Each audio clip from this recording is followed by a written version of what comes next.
Hello everybody, and welcome back to another Path of Exile tutorial. Well, in my last video, or rather last videos, I talked about another strategy that I was going to be sharing with you all as soon as I had a chance to actually put it through its paces. And that's what this video is going to be about. I haven't quite thought up of a title yet, so feel free to suggest one and I'll play around with titles, see what people like. But the basis of this strategy is one that we've done in past leagues. That is, we are just simply farming stacked decks.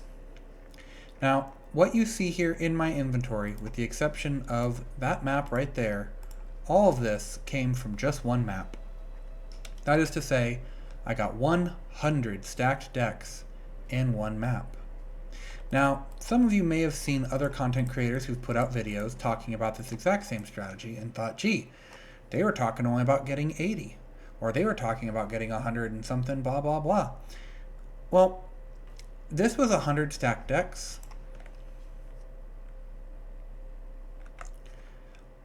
And this was the map. A level 72, which is a tier 5, 50% pack size, only 6 mod map. Now, unfortunately, I can't show you guys what everything that showed up in my rituals, nor can I show you the map itself because, like I said, I ran the map and then I hit record. So, no big deal. But instead, we're going to go ahead and just store all of this loot and we're going to do one map together. That way, you all can see the difference of what I am talking about. Did I want to do that? I really didn't. I'll put that there for now. Now, I am going to use this originator map, and I'm just going to tell you up front, I made this map just completely random. I got a decent map, and then I used the now dirt cheap Exalted Orbs to just slam it. And that's what I recommend you do. At the time of recording, Exalted Orbs are almost 1-to-1 with Chaos. So, hit get a map, get it up to whatever mods you want, make sure there's nothing bad on it that you can't run, and then just exalt it once or twice to get it to 6 mod. You don't need to use an 8 mod map. Is it better? Absolutely. But you don't have to. If you want to get 8 mod maps, there's a video out there. I don't remember the creator's name off the top of my head, but he basically showcases a really good strat for this league to just farm 8 mod corrupted maps. It is very easy to do in a section where you don't have your watchstone, and you'll get tier 3, 4, and 5 maps. It's even easier if you put a watchstone in and get only tier 16s, but that one's up to you. So here we have an originator map, has nothing special, nothing spicy. I don't even care about the originator, it's just here. We are going to be doing Jungle Valley. The reason for Jungle Valley on tier 16 or tier 14 and above maps is when you do it with the influence for Eater or Searing Exarch, you can sometimes get the altar or the shrine bonus that will give you increased currency drops, or duplicated currency drops rather. So when you kill the Doedri mob, which is what these Cloister Scarabs are for, it will sometimes drop 2 instead of 1. However, this is the beginning of the league, we're only a week or so in, a lot of players have really weak builds. As such, we are doing this on a level 5 map. We are going to do it without the effects of the shrine or of the altars, and we're just going to showcase. Now, before we go in, I am going to talk a little bit about the Atlas tree that we are running here. Now, this Atlas tree is actually a copy of another Atlas tree that someone else was doing. And what we have is we have shrines to give us more power, more speed, more defense, because when you're stuck inside of a ritual, having extra armor, wrong game, having extra armor, evasion, energy shield, things like that can all make it so that you don't die. We have the ritual nodes. You do need to take the ritual nodes.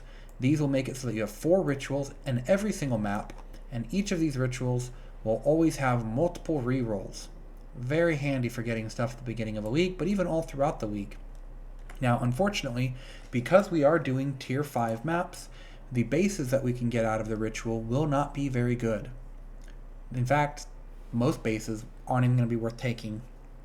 Jewels are an exception, of course. In the middle of the tree, we once again have all the quantity, rarity, and a bunch of other good stuff there. We have more shrine bonuses here. We have the shrine bonuses here, including the All That Glitters Covetous Shrine. I am taking the invasive adversaries for more monster packs because this can be really good. It's random, but it can be very good. We have more explicit modifier effects, plus of course the hat, and up here, a chance to drop some originator maps. It's not mandatory, but it's free money, may as well. Now, I do have the points currently allocated for the Eater of Worlds, but I'm not doing a tier 16 map, so these points are wasted at the moment. Your map, your rules, you can use them if you want. You also do not need to take these increased chance to have your maps show up a tier higher. I am only taking them because I'm trying to actually self-sustain on these maps where I get one map per map that I complete. Now, with that all out of the way, let's go ahead and go in. 5 Divination Scarabs of the Cloister, nothing special.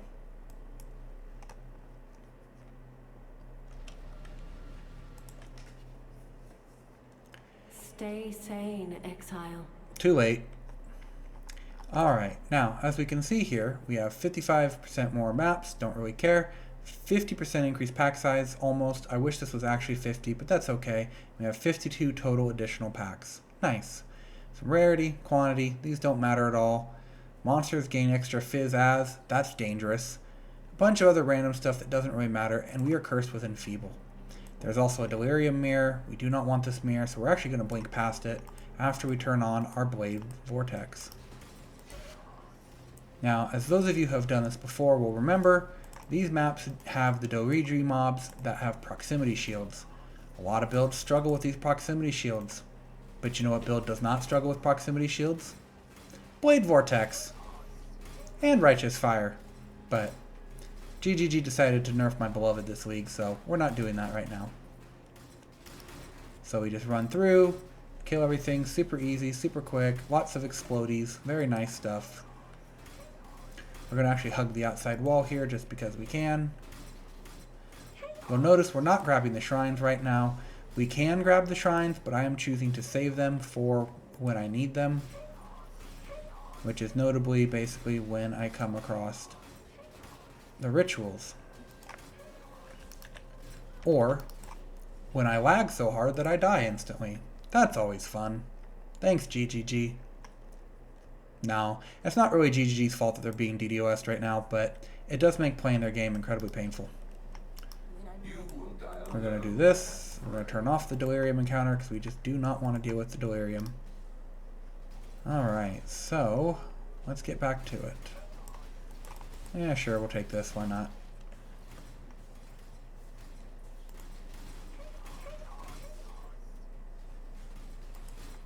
Pop all this. We'll get the Mirage. We're not going to do the Mirage just yet, but we'll at least have the option.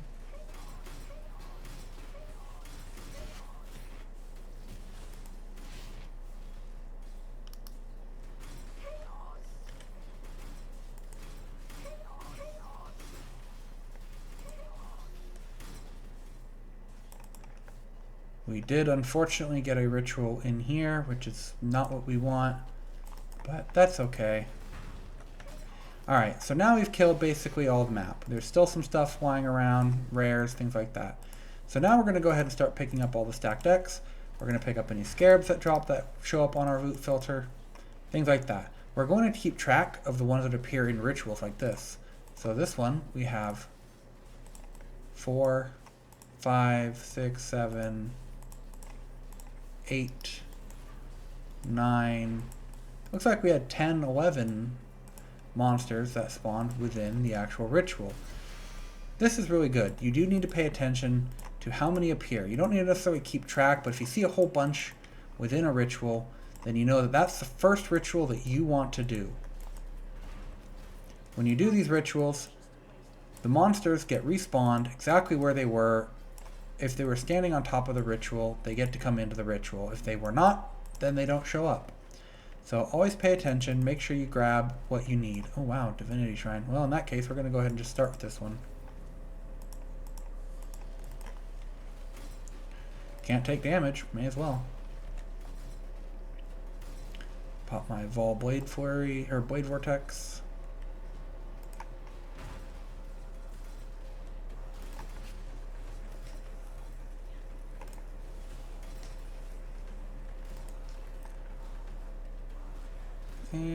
And with that, there we go. And look at that. We got 6. Not bad. Alright, down here. Cook some more stuff.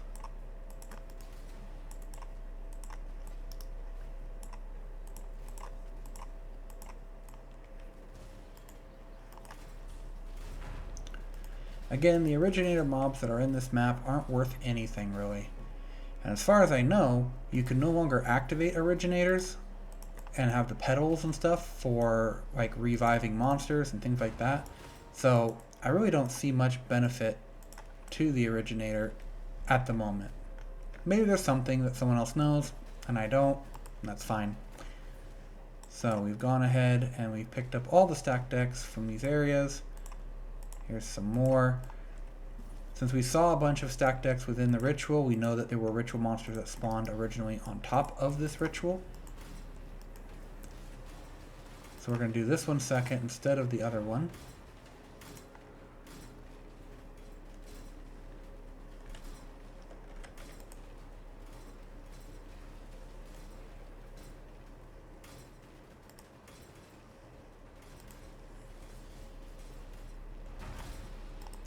Really need to get some like burning ground, cursed ground type effects.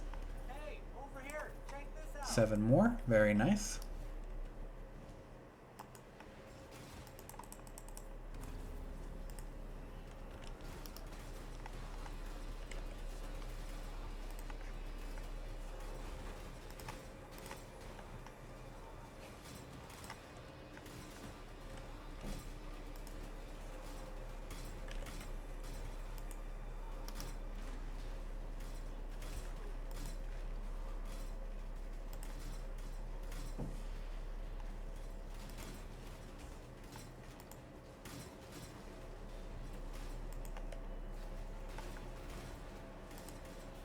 Hey, over here, check this out. 10 more. Excellent. Now we are actually going to hold off on the Mirage. We will come back for the Mirage. And instead we're going to go ahead and do the last ritual in here. Call me paranoid, but with the way GGG's been and their connections have been lately, I don't want to risk any special circumstances where if I go in and I get DC'd and the monsters from in here go away, you know, something silly. So we're just going to go ahead and clear all this out. The boss showed up. The boss has died instantly.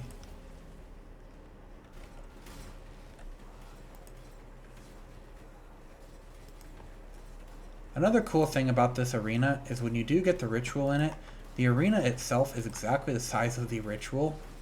So all the monsters that spawn will be caught for the ritual. So if you do get any Dweedries, they will show up in the ritual every time. It's not likely, but it can happen. Hey, over here. And just like that, another 11 stacked decks. Now I'll go ahead and take a quick brief look at the ritual and we see what we got. So we got a meat sack, which we don't care about, a bunch of garbage, including this thing. We got some more garbage. Like I said, low item level bases, don't really care. Some fractureds, which aren't very good. Bunch of garbage.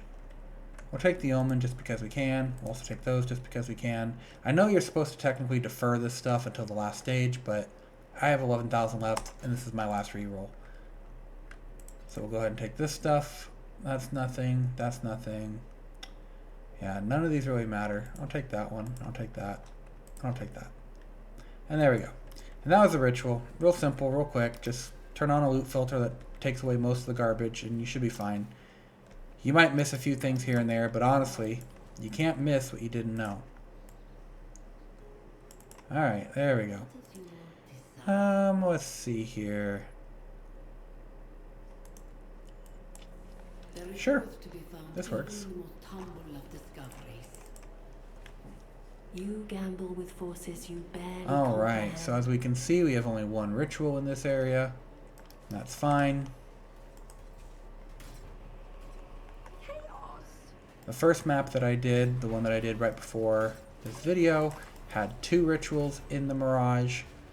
Again, you can do this with different tiers of the 100% Mirage for the whole map, which will double your income, or will double your potential income by giving all of the same Doedri's monsters twice, and then by extension it will give you all of the rituals twice.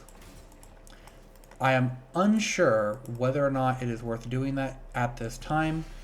Some tiers of map it absolutely is, because nobody is running those tier of Mirage map, and so they're not worth very much in the terms of chaos and all that.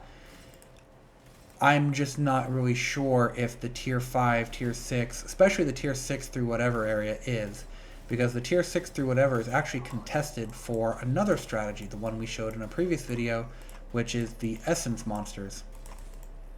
Tier 6 through 10 yellow maps are really good for farming essences.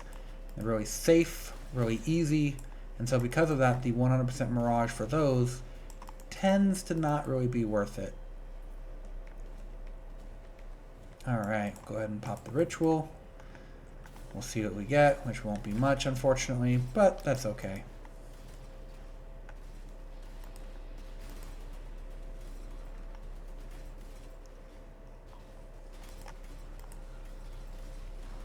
Apparently we have some kind of a knockback effect going on.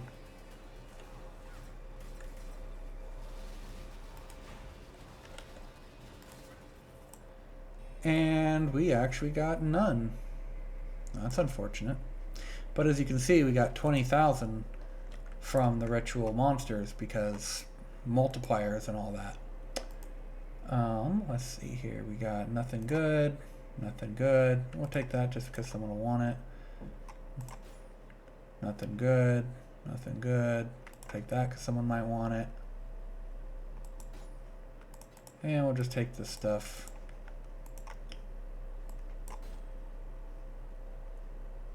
Nothing good.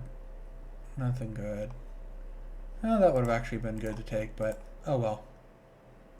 So it looks like we didn't get anything good on these rituals, really, but that's rituals for you. They're pure RNG. So let's take a look at what we got here. So, get rid of this little guy. Actually, you know what? Let's just go back to town. Alright, so we did one map. And in that one map, we gained 96 stacked decks. And we only had the one ritual in the Mirage. And it didn't even drop any. Imagine if we had the entire map. So, 96 stacked decks. How much is that? Well, let's take a quick look, shall we? After we drop all this stuff off. 5 chaos, some random stuff. Just go ahead and use that. I'm sure people are going to spam ping me wanting those items, and I don't care. Alright. Stack decks per divine orb. Oh, would you look at that? It's almost a divine. One map, one div. It didn't take me very long to do it. In fact, if I had a better or faster build, like say Righteous Fire Fulcrum Chieftain, my blessed, this would have taken me no time at all to do, and I would have gotten quite a bit of money. This is better than the Essence Monster strategy, for as long as you can sell direct for Divine Orbs, there is no upgrading, no re-rolling, no extra expense, and the Scarabs, well, let's put it this way.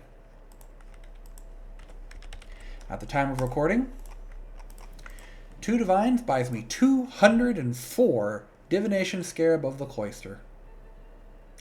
204. Your Atlas device. Oh, I guess I can't do that. Your Atlas device can only hold 100. So, one map gave me a full stack, basically, of 20, or of 100 of those scarabs, which one map turns into 20. And since the maps themselves are just tier 1 garbage or tier 5 garbage, it doesn't really matter. Now, we are going to real quickly just go over and take a look at the price at the time of recording of these maps. Now, like I said, the tier only matters in that it limits what tier of map you can run on. Jungle Valley is tier 5, so we can only be on a tier 5. Jungle Valley is also very good because they're all nice and clustered together. But if you're running 100% of your map is in the Mirage, well, then it no longer matters, and you can run stuff like Waterways, you can run stuff like Atoll, which is a tier 3. There is no Toxic Sewer. You can also run, where is it? Tropical Island, things like that. So it really just depends on what the price is of these maps. Tier 3, a good tier 3 map.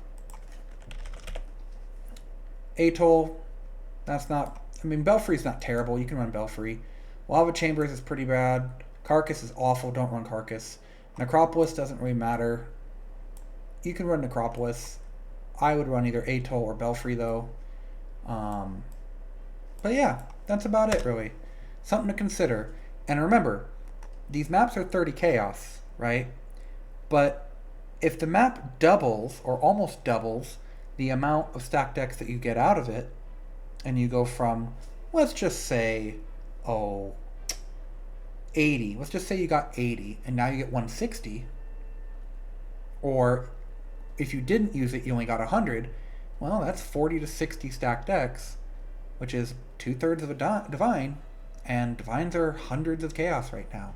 So, just my 2 cents on the matter. It's probably worth it to buy these, roll up their pack size, and just go. So, that is all I have for you guys today. Thank you so much for watching, and I'll see you next time.